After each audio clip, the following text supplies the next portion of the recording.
হযরত আবু দারদা রাদিয়াল্লাহু তাআলা খুশি হয়ে গেল আস্তে আস্তে বাগানের গেটের কাছে গিয়ে বিবি সাহেবা ডাকলেন ওরে আমার বিবি রে তাড়াতাড়ি বার হয়ে বসো এই বাগান আমাদের না আমি দান করে দিয়েছি বিবি সাহেবা বার হয়ে চলে এলেন আল্লাহ নবী সাহেব বিবি ঘর থেকে যখন বার হচ্ছে আল্লাহ নবী সাহেব বিবি মাথায় একটা বস্তা রয়েছে হযরত আবু দারদা বললেন ওরে আমার বিবি রে মাথার বস্তার মধ্যে কি বিবি সাহেবা বললেন ওরে আমার স্বামী আবু দারদা এই বস্তার ভিতরে ৪০,০০০ স্বর্ণ মুদ্রা রয়েছে বলবো সুবহানাল্লাহ।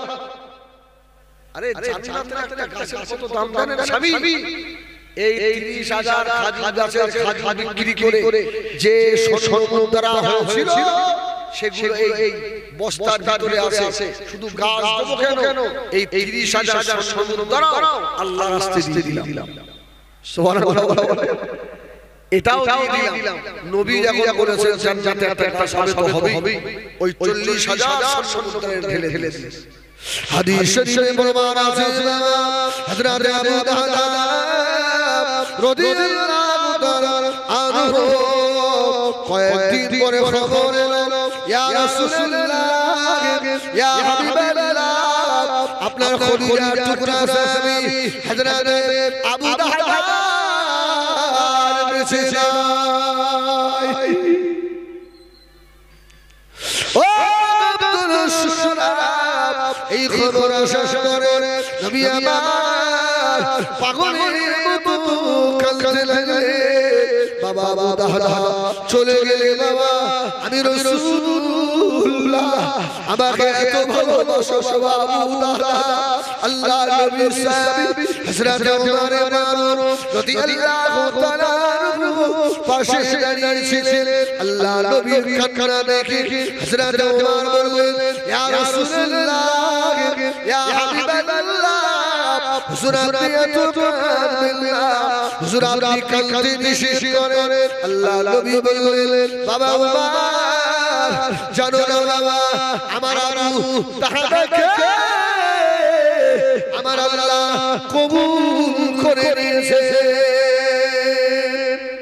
জোরে বলেন সুবহানাল্লাহ। ইয়া রাসূলুল্লাহ আপনি তো কাঁদতে নিষেধ করেন আর আবু দারদার জন্য আপনি এত কাঁদছেন কেন? আমার রাসূল বললেন আবু দারদাকে আল্লাহ কবুল করেছে সুবহানাল্লাহ।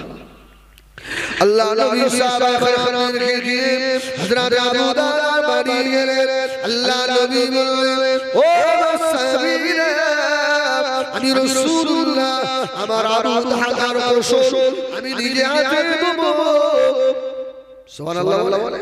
আরে রাসূলুল্লাহ যে সাহাবীর গোসল দেন তার আর কোনো চিন্তা আছে ভাই সুবহানাল্লাহ রাসূল বললেন তাই নয় এই আবু দারদা কাপড়টা রাসূলুল্লাহ নিজে পরাবো সুবহানাল্লাহ বলে। এই সাহাবীরা আবু দারদাকে আমি নবী নিজে কবরে নামাবো জোরে বলে সুবহানাল্লাহ। আমি আবু দারদাকে কবরে নিজে শোয়াবো। আবু দারদার গোসল হয়ে গেল লা সুশরা বাইরে বার হয়েছে জবাব আল্লাহ নবী সাহাবীরা হযরত আবু দারদার মুখখানা দেখছেন আল্লাহ নবী দয়া নবী আমার কাঁদতে কাঁদতে গিয়ে হযরত আবু দারদার কপালের উপরে আল্লাহর নবী চুমা খেয়েছে রাসূলুল্লাহ চুমা দিয়েছে। পাশে আবু বকর সিদ্দিক দাঁড়িয়ে আবু বকর বলছে ইয়া রাসূলুল্লাহ আপনি যখন আবু দারদার কপালে চুমা দিয়েছেন যদি আপনি পারমিশন দেন আমি আবু বকর কি আবু দারদার পায়ে একটা চুমা দেব সুবহানাল্লাহ বলে। আহা কি নসিহত আবু বকর তো সাহাবী ইয়া রাসূলুল্লাহ আমি কি আবু দারদার পায়ে একটা চুমা খেতে পারি? আমার রাসূল আবু বকরের দিকে তাকিয়ে আবু বকর আরে তুমি আবু বকর আল্লাহ দরবারে তোমার তো দাম আবু বকর, আর তুমি বলছো আবু দাহদার পায়ে ছোঁয়া খাবো। আবু দাহদার বলে ইয়া রাসূলুল্লাহ, যার উপরে রাসূল খুশি হয় তার উপরে তো আল্লাহ খুশি হয়ে যায়।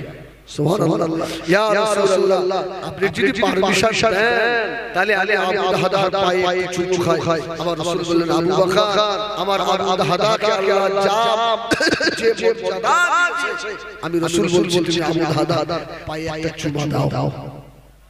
সুবহানাল্লাহ বলে। আবু দাহদার পায়ে হযরত আবু বকর সিদ্দিক রাদিয়াল্লাহু আনহু একটা চুমা দিলেন। কিতাবে লিখেছে ওই আবু দাহদার জানাজায় 30,000 সাহাবী ছিল। জোরে বলুন সুবহানাল্লাহ। এই 30,000 সাহাবী সব এক এক করে এসে হযরত আবু দাহদার রাদিয়াল্লাহু আনহু পায়ে সকলেই চুমা দিয়েছিলেন। জোরে বলুন সুবহানাল্লাহ।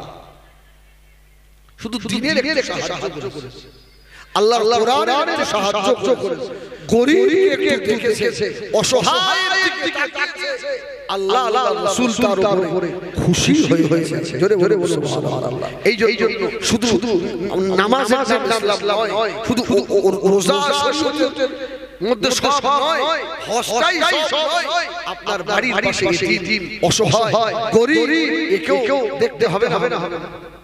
এবার কিরা বল আল্লাহু আকবার। এজন্য বলি সব দিকে আপনাকে খেয়াল রাখতে হবে। অসহায়কে হতে হবে, হ্যাঁ, অসুস্থ ব্যক্তি এলে তার সেবা করতে হবে, অসুস্থটাকেও হতে হবে। তাহলে নামাজের মতো হবে। তাহলে ওই নামাজ নিয়ে বাইরে হাসর দেখা যাবে, নামাজের ঝুড়ি মাথায় আসে, বান্দা জাহান্নামের দিকে ছুটছে। বান্দা অন্য বান্দা জিজ্ঞেস করে আল্লাহ এদের মাথায় এত নামাজের দেখি কি এরা জাহান্নামে যায় কেন? বলে এদের নামাজ ছিল, হক হালাল ছিল না। এদের নামাজ ছিল, এরা প্রতিবেশীর হক আদায় করতো না। এদের নামাজ আজকে বেকার হয়ে গেছে। আমার ভাইয়েরা সম্মানিত ফিরা নবী আমাদের দুনিয়ার বাদশা জনাবে মুহাম্মদুর রাসূলুল্লাহ সাল্লাল্লাহু আলাইহি ওয়াসাল্লাম নবী আমার যদি মক্কা থেকে মদিনায় চলে গেলেন, আল্লাহ নবী মদিনা থেকে মক্কায় গেলেন, আল্লাহ নবী মক্কা শরীফে গিয়ে বলেছিলেন ও আমার সাহাবীরা, যাদের স্বামী নেই, আমার সাহাবীরা যাদের স্বামী মারা গিয়েছে, যে সব বাচ্চাগুলো এতিম হয়ে গিয়েছে, আমি রাসূলুল্লাহ বললাম আমি তাদের পরিবারের একজন হয়ে গেলাম। তাদের যদি বাজার না হয়, ও সাহাবীরা তাদের হাত করা বাজার করা আমি মুহাম্মদ আমার হাতে নিয়ে নেবে। যাদের বাবা নাই, আমি রাসূলুল্লাহ আমি আজ থেকে তাদের কাঠির হয়ে গেলাম। যারা মারা গেছে এরা যদি ঋণ করে মারা যায়, আরে খবরটা আমি রাসূল আমার কাছে পৌঁছে দাও। আমি রাসূল তাদের দায়িত্ব নিয়ে বলছি, ওদের ঋণগুলোকে আমি নবী নিজে শোধ করে দেব। জোরে বলেন সুবহানাল্লাহ। এইজন্য বলি ওই নবীকে বেশি ভালোবাসা। হাদিস শরীফে এক জায়গায় এসেছে ময়দানে হাসর, মাহশারের ময়দানে যারা দেনা ঋণ করে মারা যাবে, এদের ঋণ শোধ করতে হবে না? শোধ করতে হবে তো ভাই। আর ওই সময় কি টাকা দিয়ে শোধ করা যাবে না? আরে আমি যদি ঋণ করে মারা যাই, আমার মেয়ে কেটে যে পাওনাদার তাকে দেওয়া হবে। হাদিস শরীফে এক জায়গায় এসেছে রাসূলুল্লাহ বললেন ময়দানে হাসরে আমার উম্মতের সমস্ত ওই কি বলে আপনার ঋণের দেনা আমি মুহাম্মদ সাল্লাল্লাহু আলাইহি ওয়াসাল্লাম আমার মাথায় উঠিয়ে দেব। জোরে বলে সুবহানাল্লাহ। আমি আমার মাথায় দিয়ে দেব যেন আমার উম্মতের কষ্ট না হয়। সুবহানাল্লাহ সুবহানাল্লাহ। এই দয়া নবীকে আপনারা কি করে আপনি থাকি বলেন?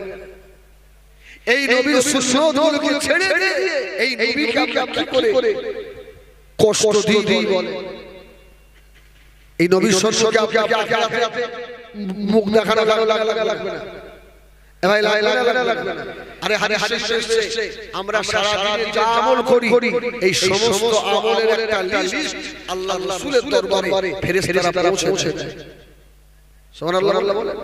দৈনন্দিনের আমাদের আমলের একটা লিস্ট ফেরেশতারা আল্লাহ রাসূলের দরবারে পৌঁছায় আমার রাসূলুল্লাহ দেখেন যে আজকে ঘটঘটপুর কাপতলার অমুকের ছেলে আমি রাসূলুল্লাহ আমার উপরে 100 বার দরুদ পড়েছি আমার নবী খুশি হন সুবহানাল্লাহ এই কাপতলার কোনো ছেলে যদি জিনা করে এই খারাপ ছবি দেখে এই লিস্টটাও আল্লাহ রাসূলের দরবারে পৌঁছায় আমার রাসূলুল্লাহ দেখেন কাপতলার অমুকের বেটা ঘরে আজকে গান শুনেছে আজকে জিনা করেছে অমুকের ছেলে আজকে মদ খেয়েছে আমার রাসূল বেজার হন আমার রাসূল দুঃখিত হন এই জন্য এমন কাজ আমাদের জীবনে আমরা করব না যাতে আমার রাসূল দুঃখিত হন কি আমার নবী কষ্ট পান এমন কাজ আমরা করব না আরে নবী তো কষ্ট পান এমন কাজ করাই যায় না এবং আমরা যে কাজগুলো করি এই কাজগুলো সম্পর্কে আল্লাহ পাক সব জানেন না জানেন না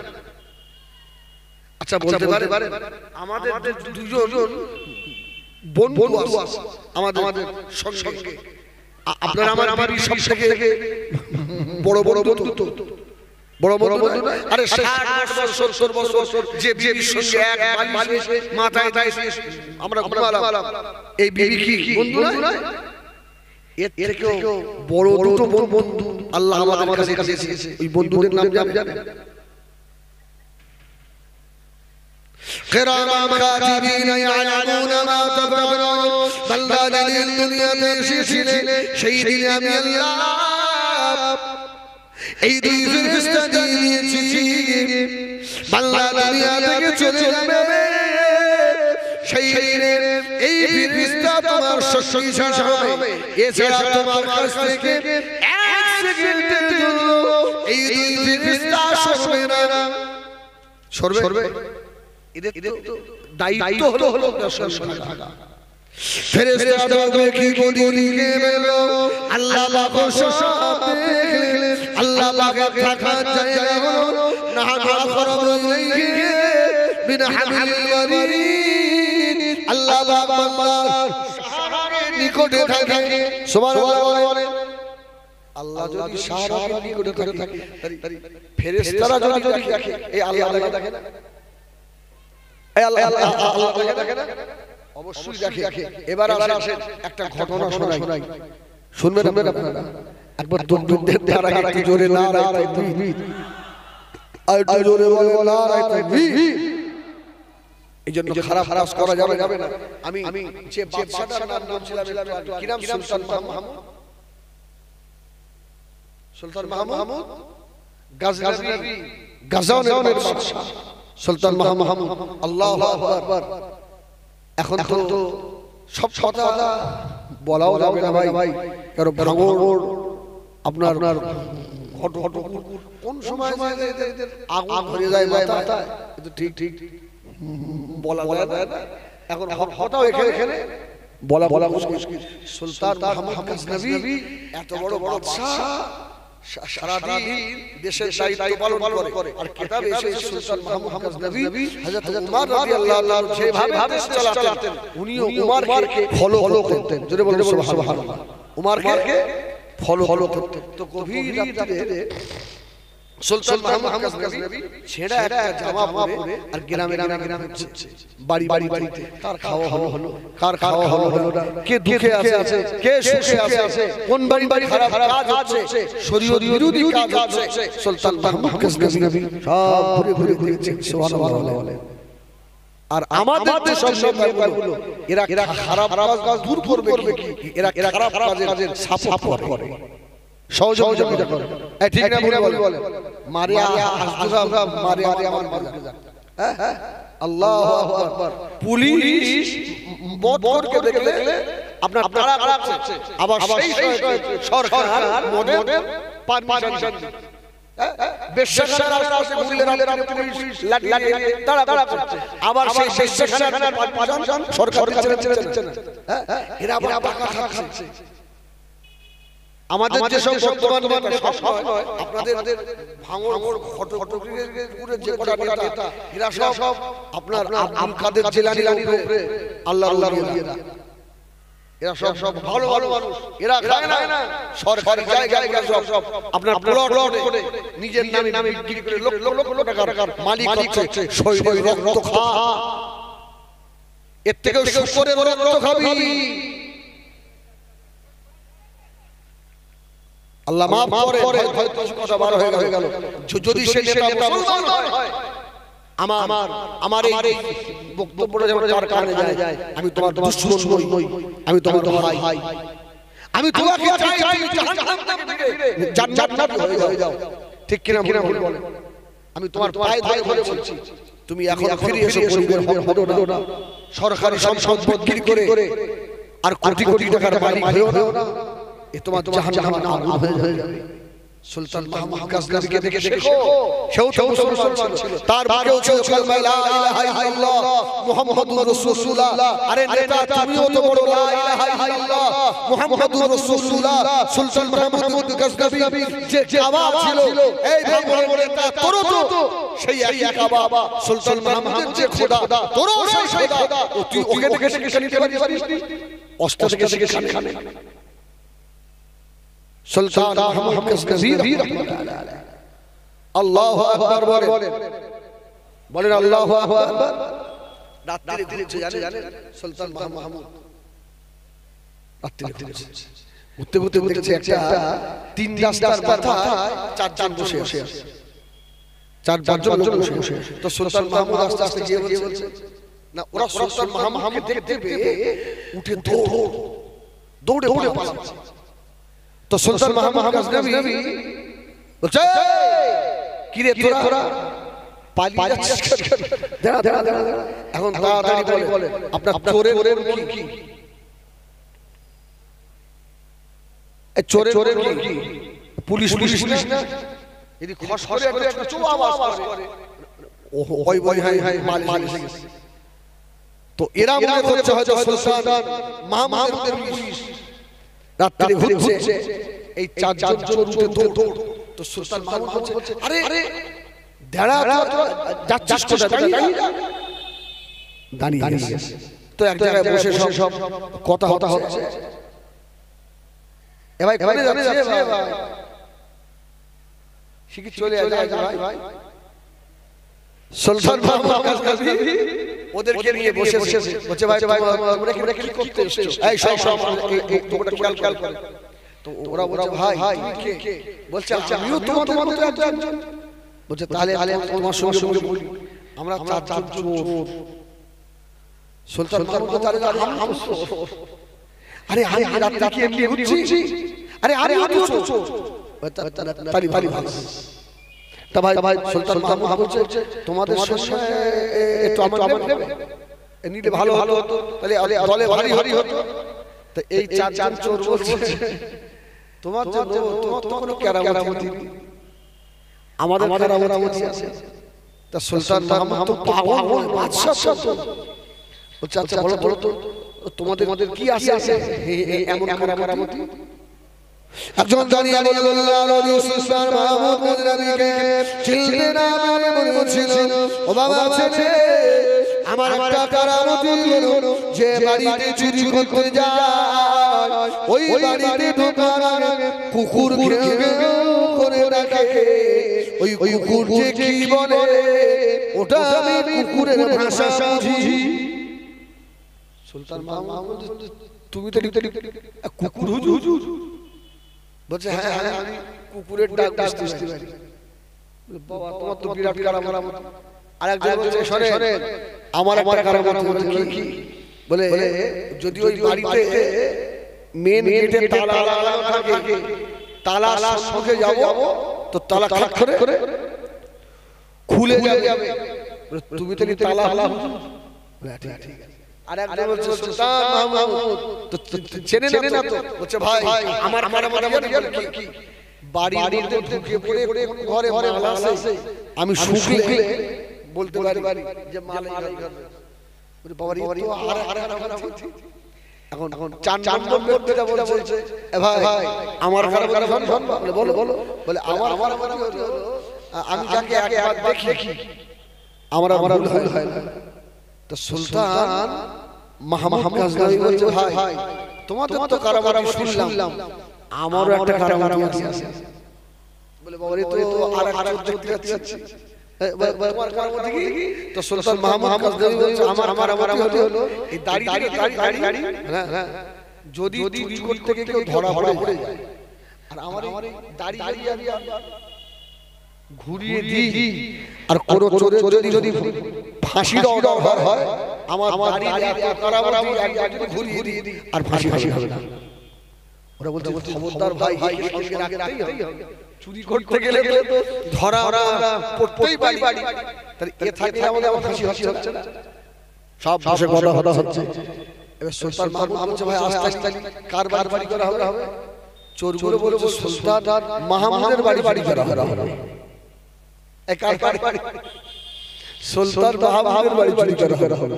সুলতান মাহমুদ পাক্কা সব বসে শালা আমার বাড়ি করবে।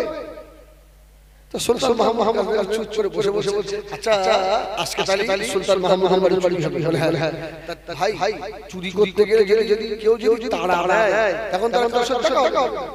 তো তোমাদের বায়োডাটাটা দেবে, তোমার নাম কি, তোমার বাড়ি কোথায়, তোমার বাবার নাম কি, সব বায়োডাটা সুলতান মাহমুদ পাগল তো নয়, বায়োডাটা নিয়ে চলো সুলতান মাহমুদের বাড়ি চুরি করা হবে। আল্লাহর নবী সুলতান মাহমুদ নবী রহমাতুল্লাহ আলাইহি বাড়িতে বাবা চুরি করার জন্য বার হয়ে গেল।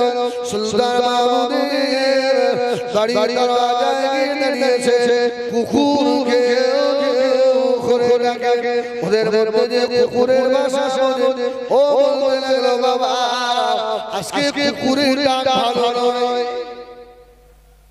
কেন? ও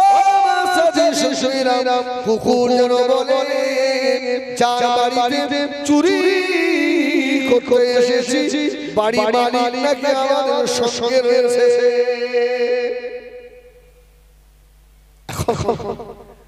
আচ্ছা চোর বলছে তোর মনে কানে কানিষ্ঠা হয়েছে, যার বাড়ি চুরি হয় সে সঙ্গে থাকে।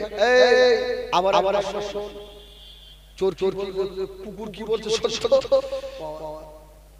নেই, ঠিকই তো কুকুর আবার বলছে যে বাড়ি মালিক সঙ্গে আজকে তোর মাথা খারাপ কুকুরের মাথা খারাপ। এখন যে ওই তালা হুজুর সুলতান মাহমুদের বাড়িতে বড় তালা মারা মেন ড্রেসিং দরজা গিয়ে দাঁড়িয়ে খাট খুলে ঘরে ঢুকে গেছে।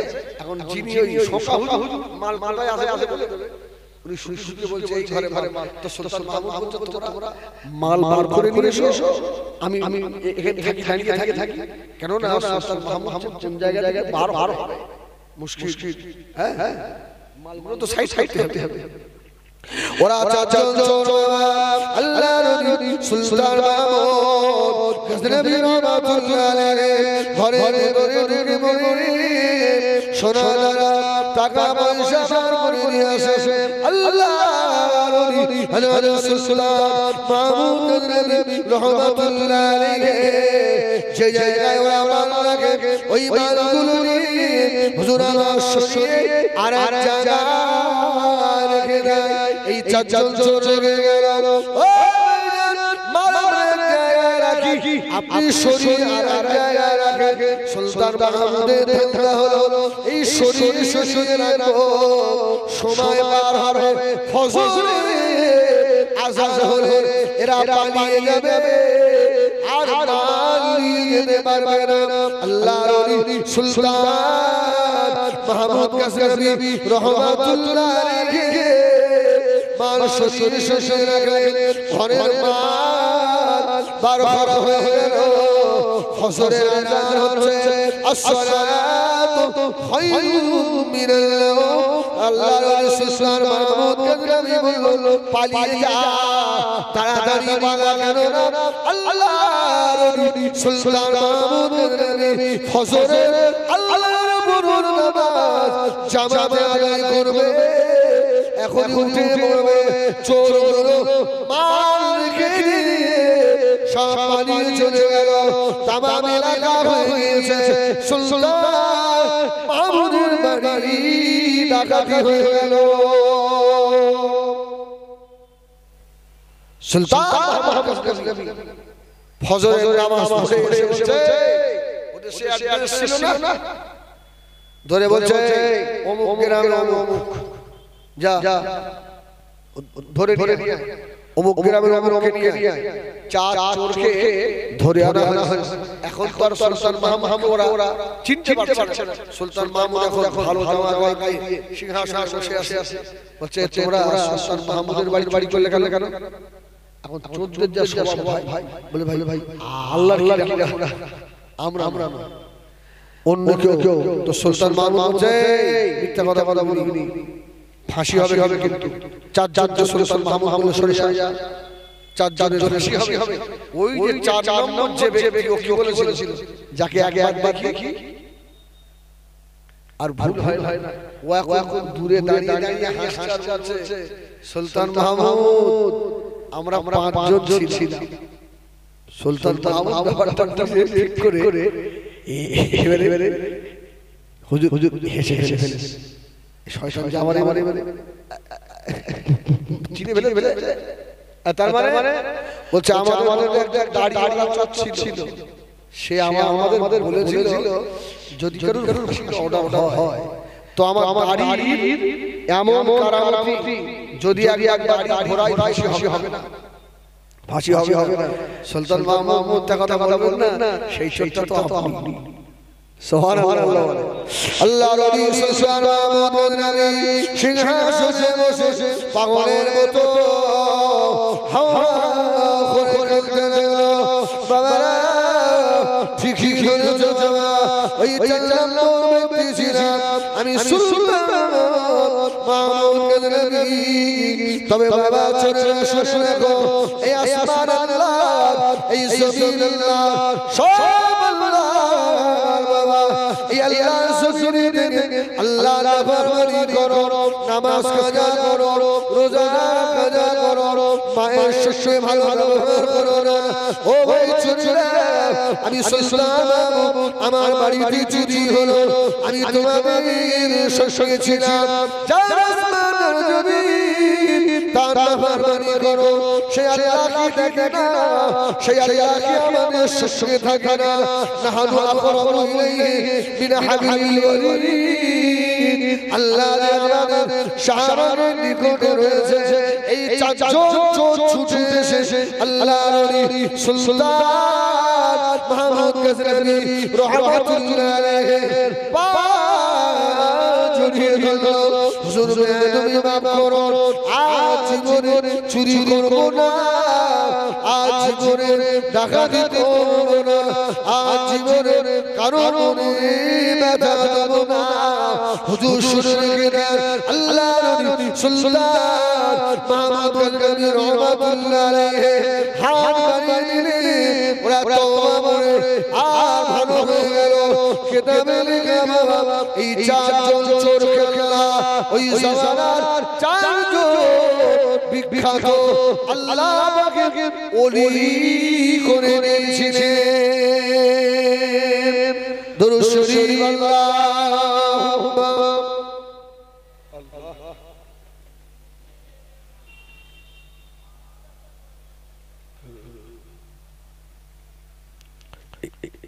একটু জোরে পড়ে, একটু জোরে বলে, আরে গোনা হবে পড়ে।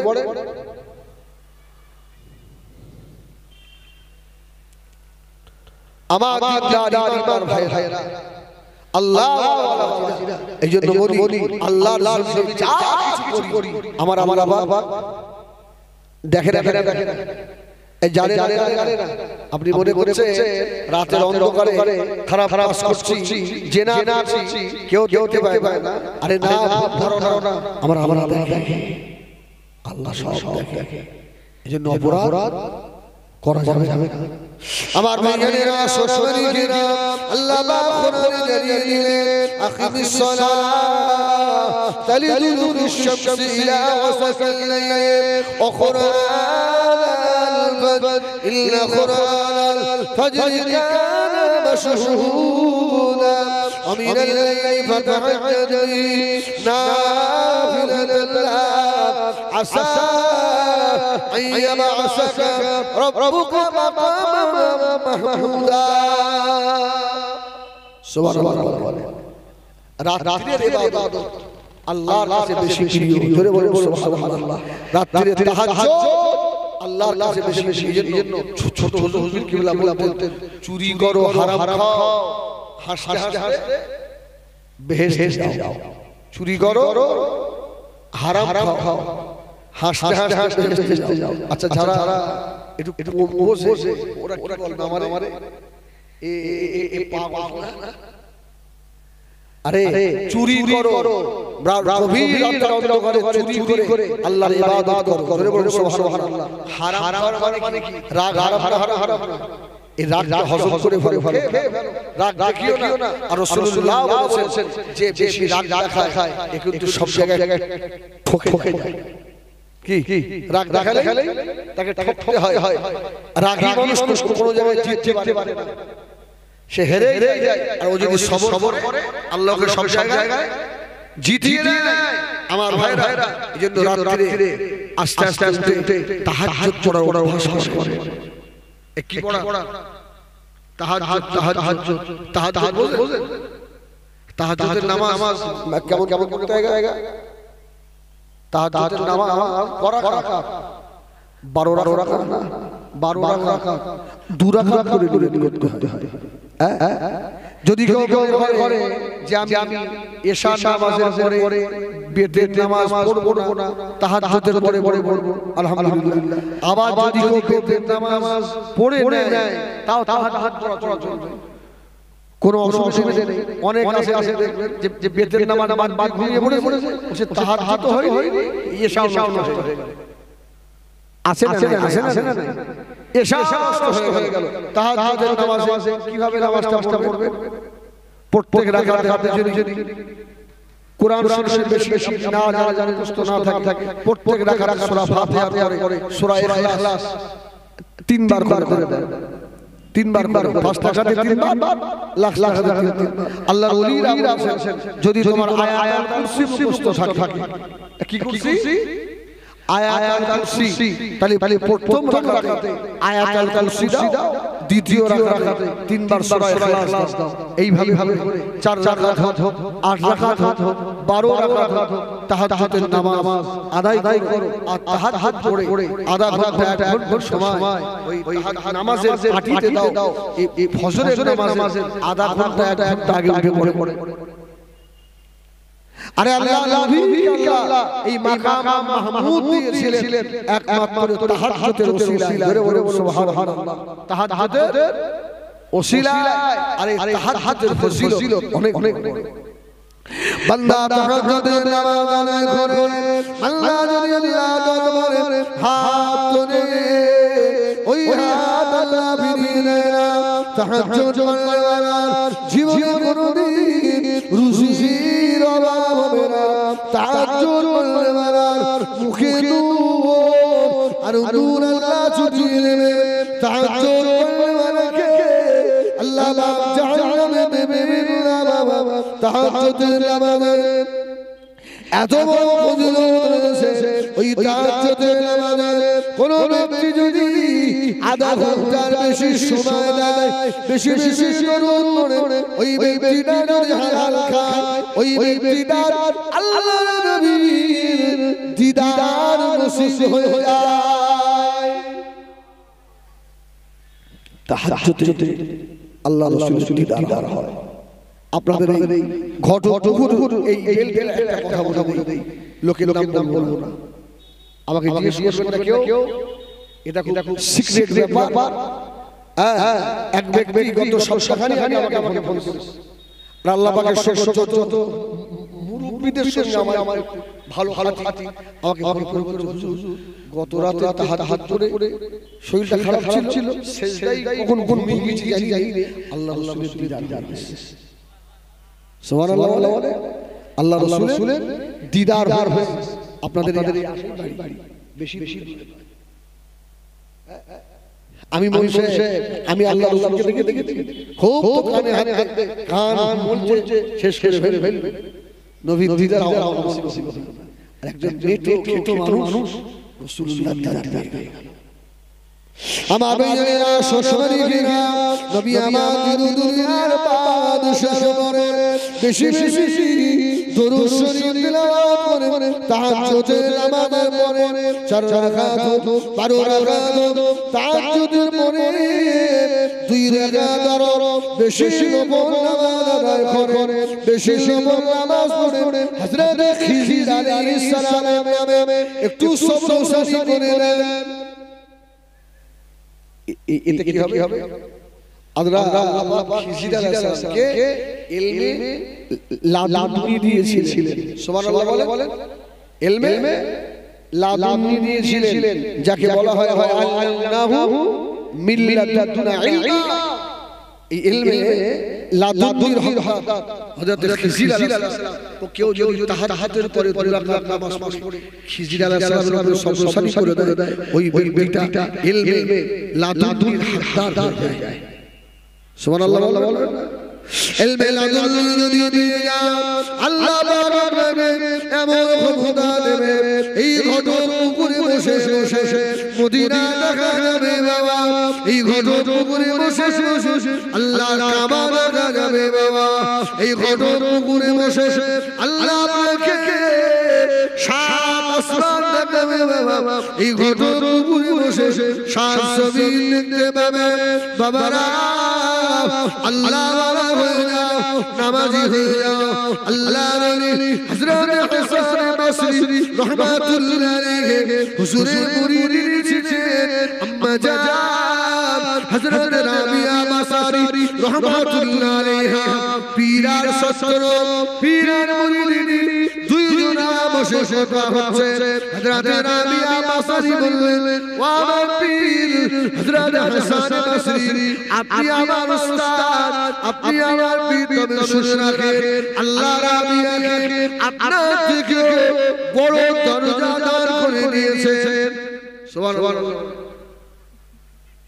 রাবিয়া বসরি বলছে হাসান বসরি বলছে রাবিয়া সত্যি তোমার দাম আমার থেকে বেশি আর এক ওয়াই এসেছে রাবিয়া বসরি হাসান বসরি বলল রাবিয়া আমি তোমাকে বিয়ে করব তোমার রাবিয়া বসরি বলল ঠিক আছে বিয়ে করবেন যদি আমি এক জায়গায় আসমান জমিনের ভিতরে तमाम জমির আসমানের ভিতরে আমি বিয়ে করব যদি আপনি আমাকে খুঁজে বার করতে পারেন তাহলে আমি আপনার বিবি হব সুবহানাল্লাহ বলে আর যদি খুঁজে বার করতে পারেন তাহলে হবে না আল্লাহু আকবার ভাই আল্লাহ ওয়ালা যারা হয়ে যায় এই দুনিয়াটা ওদের জন্য সংকুচিত করে দেয় ছোট করে দেয় ওরা तमाम পৃথিবীর तमाम দুনিয়ার খবর ওরা রাখে তো হাসান বসরি বলল রাবিয়া ঠিক আছে তাহলে তুমি আগে এগিয়ে যাবে না আমি আগে রাখব তো মা রাবিয়া বসরি বলল হুজুর আপনি আগে গিয়ে পড়েন আর আমি রাবিয়া 100% আপনি যে জায়গায় যাবেন আমি ওখান থেকে আপনাকে বার ফেলবো সুবহানাল্লাহ আর আমি রাবিয়া যদি লুকিয়ে পড়ি আপনি কিন্তু আমাকে বার করতে পারবেন না তো হাসান বসরি রাহমাতুল্লাহ আলাইহি লুকিয়ে পড়েছে মা রাবিয়া বসরি রাহমাতুল্লাহ আলাইহা হাসান বসরিকে বার করে দিয়েছে তো রাবিয়া বসরি বলছে হুজুর আমাকে বার করেন আমি লুকাই আম্মা জান রাবিয়া বসরি রাহমাতুল্লাহ আলাইহা আম্মা জান লুকিয়ে পড়লেন ওয়া মা বাইনা হযরত হাসান বসরি আমার রাবিয়াকে আমি तमाम দুনিয়া খুললাম আমার রাবিয়াকে গেলাম तमाम আসমান খুললাম সাত আসমান আমার রাবিয়াকে গেলাম আল্লাহ পাকে আরশে সিজদে আমার রাবিয়াকে খুললাম আমি রাবিয়াকে গেলাম সাত জমিনের নিচে তাহাতা সারা পর্যন্ত চলে গেলাম আমার রাবিয়াকে আমি খুঁজে পেলাম না অনেকক্ষণ পরে আমি হাসান অবাক হয়ে শুধু একবার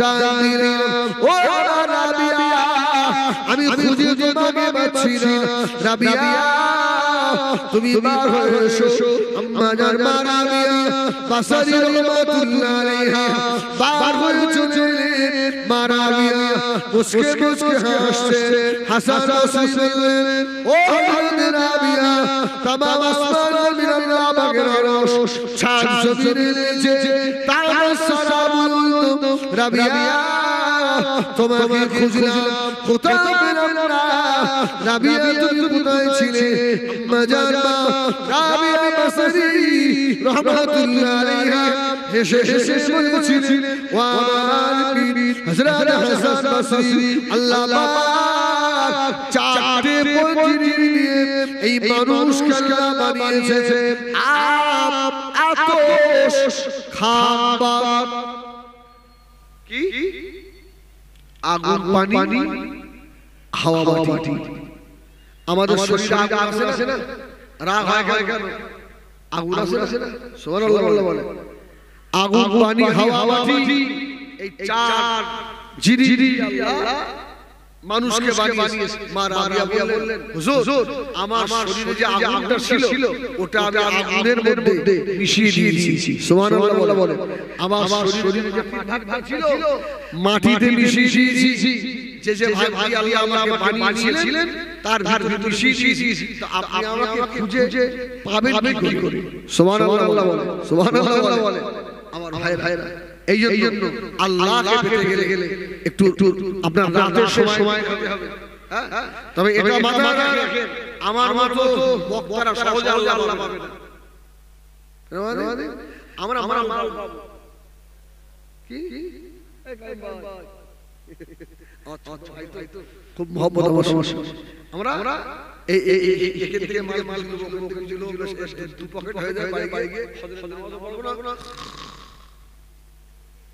আমি আল্লাহ পাবো আর আপনারা শুনবেন যতই ফজরের নামাজটা পড়ে সবার দরকার সব আল্লাহু আকবার আবার এই বক্তা আল্লাহরই হয়ে যাবে যদি এই মেহনতের খেদমত করার পরে এরা যদি গাড়িতে বসে সুবহানাল্লাহ আলহামদুলিল্লাহ আল্লাহু আকবার দরুদ শরীফ নামাজ ঠিক পড়ে নিজের জবানকে হেফাজত করে এরা যদি আল্লাহর জন্য দ্বীনের খেদমত করে এদের আল্লাহর ওলি হতে খুব বেশি সময় লাগে না সুবহানাল্লাহ বলে এরা অল্প দিনেই আল্লাহর ওলি হয়ে যায় যাই ভাই আমি এদিক ওদিক করে দুটো কথা বললাম দুঃখ পেলে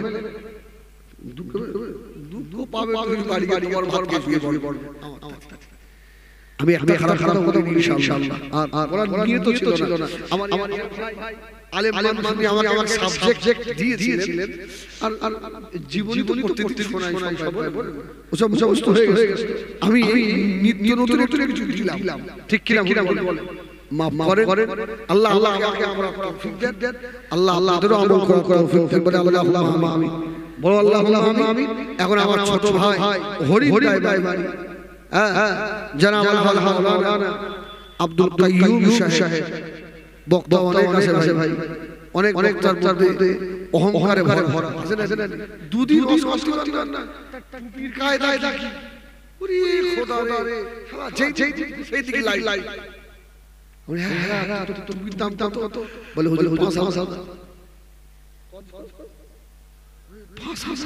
একটা টুপি জুতো কি রঙিন সাদা বাবা আমার রুমাল লাল বলে আজকে এশার নামাজ পড়েছিস তোর মাদার একলাতি নামাজ না পড়ে অত করিস কেন আল্লাহ মাফ করে আপনি বলেন আপনি ভালো আরে ওরা যা খারাপ তাকে বেশি খারাপ তবে দোয়া করেন ভালো করে আমার কাইয়ুম ভাই সত্যি একজন সাদা দিলের মানুষ মনে অহংকার রাখে না আমি খুব মহব্বত করি আল্লাহ আমি দোয়া করি আমার ভাইয়ের ইলমিয়াত বাড়িয়ে দেন আল্লাহুম্মা আমিন আল্লাহ দিনের খেদমত আরো বেশি করার তৌফিক দেন একবার ভাইয়ের ইস্তেগফারে তৌফিক দেবে না রায় তাকবীর হয়নি একটু জোর যাও না রায় তাকবীর জনাব আল-হাজ মাওলানা আব্দুল কাইয়ুম সাহেব জনাব আল-হাজ মাওলানা আব্দুল কাইয়ুম সাহেব সিলসিলা মুসাদ্দাদুজ জামা আহলুস সুন্নাত ওয়াল জামাত আমাদের কাবলার রুহানি সালেস সাওয়া আমাদের কাবলার রুহানি সালেস সাওয়া